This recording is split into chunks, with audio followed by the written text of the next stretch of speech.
थोडंसं चढून वरती आलो तर खूप सारी सोनकीची सुंदर अशी फुलं दिसली.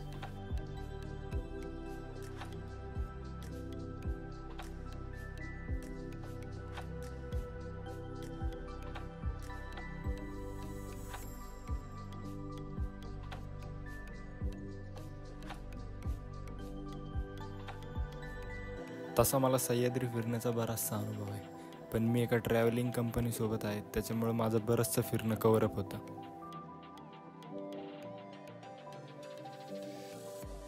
आता निघालो पुढे आदराईच्या धबधब्याकडे.